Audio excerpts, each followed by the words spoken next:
in C-band, essentially for the legacy business.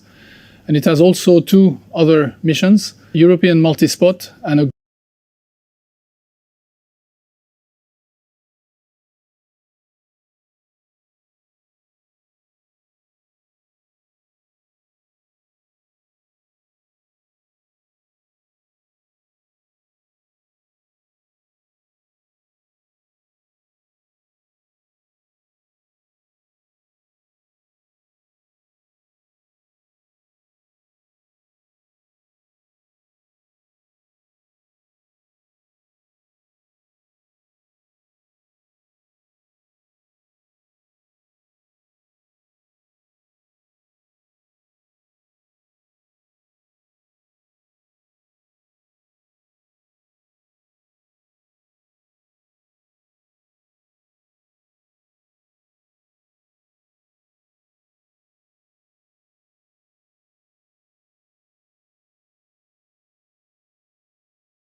and is in startup.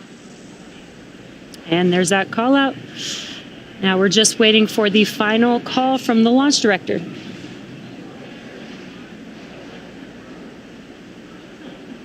LD, go for launch. Awesome news. All systems are go for launch of Falcon 9 carrying the Eutelsat 10B payload.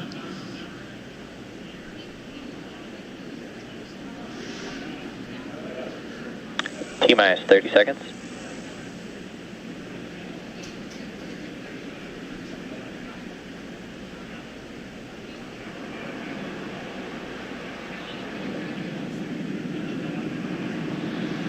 Fifteen seconds.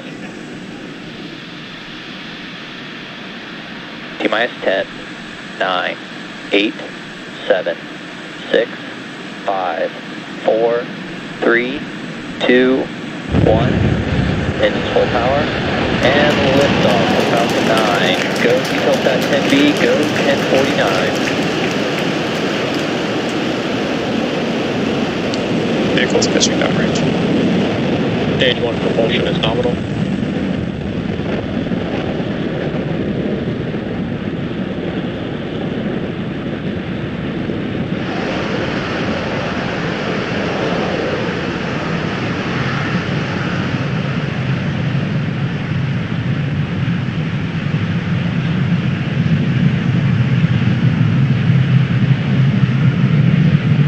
Falcon 9 has successfully lifted off from Pad 40 at Cape Canaveral Space Force Station, carrying the Eutelsat 10B satellite. Power and telemetry. Now, during ascent, the M1D engines will actually swivel and help steer Falcon 9. This is known as gimbal.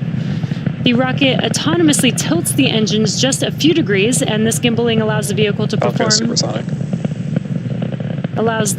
to perform a gravity turn, which is when we go vertical as well as horizontal. Now we're still going up, but we are also heading horizontally away from the launch pad. And we have just heard that we've passed through max Q. That is the largest structural load that the vehicle sees on ascent.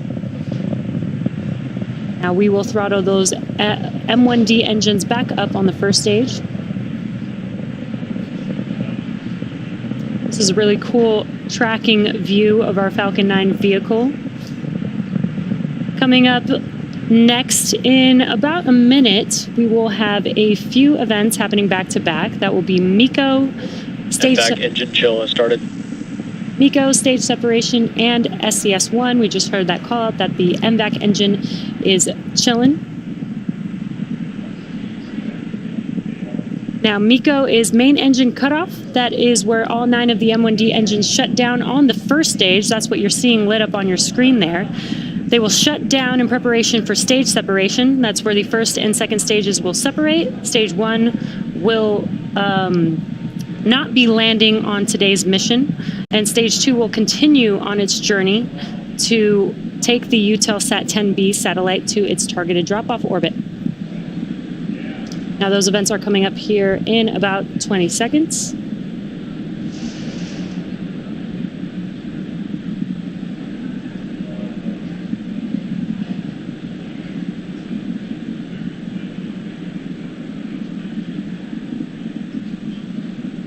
Main engine cut off. Stage separation confirmed. Stage 1 FTS is safe.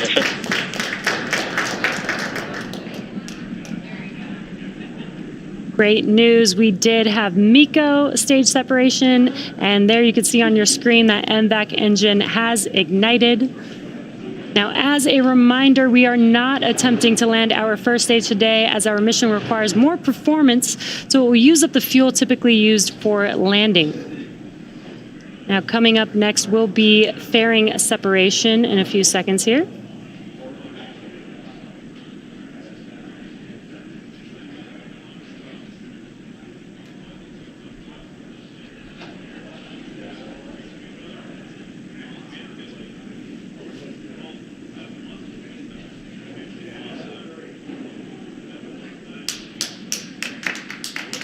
Great live view there of the fairing halves separating from the stage Fairing 2 separation. vehicle. Acquisition of signal, Bermuda. And there we heard the confirmation call out. We will be attempting to retrieve these fairing halves again today once they fall back down to Earth using our recovery ship Doug. Second stage is currently in the middle of its first burn, and our next milestone coming up is second engine cutoff 1, or SECO 1, and that's scheduled to happen in about 4 minutes from now. Now, if you're just joining us, we are currently at T plus 4.5 minutes into today's mission, Eutelsat 10B. So far on the mission, we've had a successful liftoff, MECO, stage separation, SES-1, and fairing separation. Again, as a reminder, we did not attempt the landing of our first stage vehicle today, as this mission requires more performance. Again, we will be utilizing all of the fuel inside of the Stage vehicle. 2 following a nominal trajectory. We did utilize all the fuel needed for this mission, so the vehicle is being expended today. Now we're currently in the first burn of 2 planned MVAC burns prior to satellite deployment, and our next major milestone that we have coming up is SECO 1.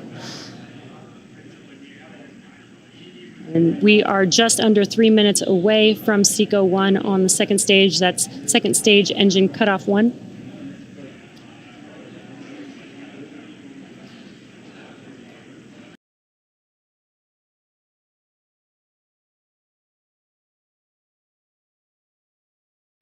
Again, what you're seeing on your screen is a live view on the Falcon 9 second stage, looking at our MVAC engine.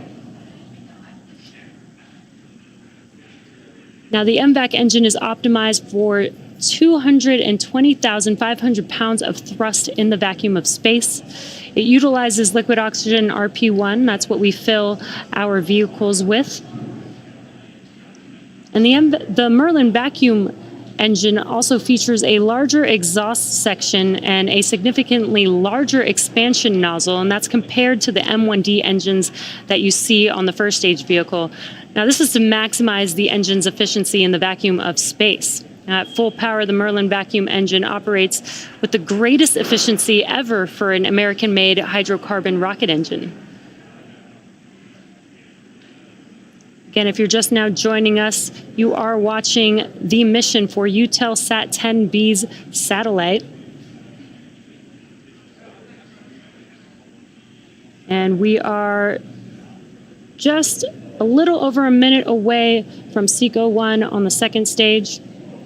Now, prior to liftoff, some of you may have noticed that our second stage looks very similar to first stage. Not only does it look similar, but it also has the same diameter, uses the same metal in the tanks, same computers, same propellant, and nearly the same engine. Now, this allows us to use similar tooling, design, and systems to essentially build 2 rockets that are more reliable.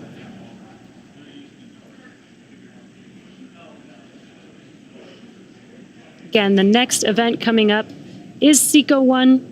This will be the first shutdown of this MVAC engine. We do have 2 planned burns. Stage 2 is the terminal guidance. We do have 2 planned burns for this mission to get Eutelsat 10B to its targeted drop-off orbit.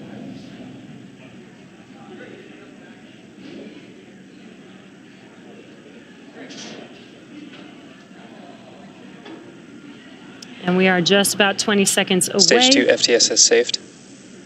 About 10 seconds away from SECO 1 on the second stage.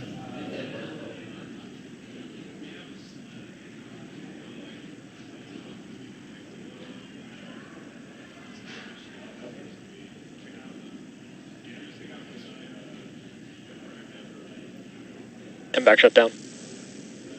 And there we saw that MVAC engine shutting down. We did hear that call out. Now just waiting. Nominal orbit insertion. It's exactly what we were waiting for, confirmation of good orbit. And now that we have confirmation of nominal orbital insertion, the second stage is now embarking on its first coast phase. After the coast phase, we will light that MVAC engine for a second time around the T plus 26 minute mark. So we'll see you back here in 17 minutes, and in the meantime, enjoy the views and the space tunes.